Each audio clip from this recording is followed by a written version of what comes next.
Et si je vous racontais l'histoire d'une femme dont la seule compagne était la forêt, jusqu'au jour où un esprit sauvage est venu bouleverser son destin? Restez jusqu'à la fin. Cette histoire pourrait bien changer votre regard sur la solitude, le courage et les liens invisibles. Dans un recoin reculé du monde, à l'abri des routes et des regards, une femme nommée Agatha avait choisi de disparaître. Après avoir tout perdu, elle s'était éloignée de la société, troquant le vacarme des villes contre le silence apaisant des sous-bois. Là, entre les troncs centenaires et les tapis de mousse, elle avait trouvé refuge dans une maisonnette nichée au cœur d'un océan d'arbres. Rien de luxueux, juste un toit, 4 murs et la paix. Les jours se ressemblaient, rythmés par les cueillettes de baies sauvages, la récolte d'herbes médicinales et les conversations silencieuses qu'elle entretenait avec les oiseaux. Pour Agatha, la forêt n'était pas un lieu. C'était une alliée fidèle, une entité bienveillante qui l'avait accueillie dans son deuil et protégée dans sa solitude.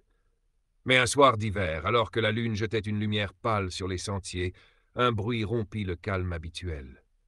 Un gémissement à peine perceptible, presque étouffé. Curieuse, elle s'approcha et découvrit, tapi sous une fougère givrée, un petit renard roux blessé et recroquevillé. Sa patte saignait, ses yeux imploraient. Sans hésiter, Agatha le prit dans ses bras et le ramena chez elle. Elle soigna sa blessure avec douceur, le nourrit, lui parla. Et ainsi, Teru, c'est ainsi qu'elle le nomma, entra dans sa vie.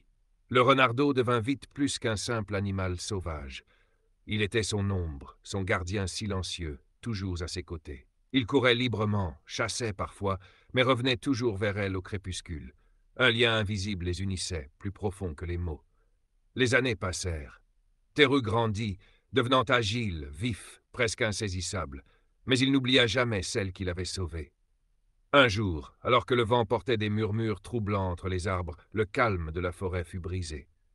Un groupe d'hommes, étrangers, armés, méfiants, s'enfonça dans le bois.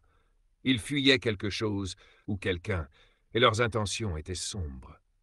Quand ils découvrirent la maison d'Agatha, ils la crurent vulnérable.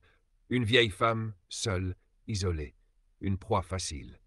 La nuit venue, ils encerclèrent la cabane, prêts à forcer l'entrée. Mais ce qu'ils n'avaient pas prévu, c'était Teru. Immobile jusqu'à la dernière seconde, le renard bondit soudain dans la nuit, tel un éclair de feu et de croc. Son attaque fut fulgurante. Pris de panique, les hommes reculèrent, incapables de comprendre ce qui leur faisait face. Ils fuirent sans se retourner.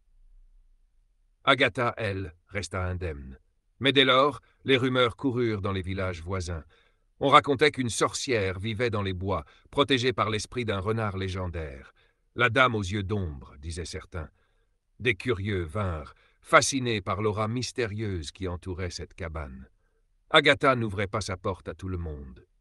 Mais elle souriait parfois depuis le seuil, tandis que Teru veillait, toujours silencieux, toujours là. Ensemble, ils étaient devenus les gardiens invisibles de la forêt. Leur maison n'était plus simplement un refuge. Elle était devenue un symbole de loyauté, de guérison et de la force paisible, née de la bienveillance. Était-ce vraiment une sorcière ou juste une femme qui avait trouvé la paix là où personne ne pensait à chercher?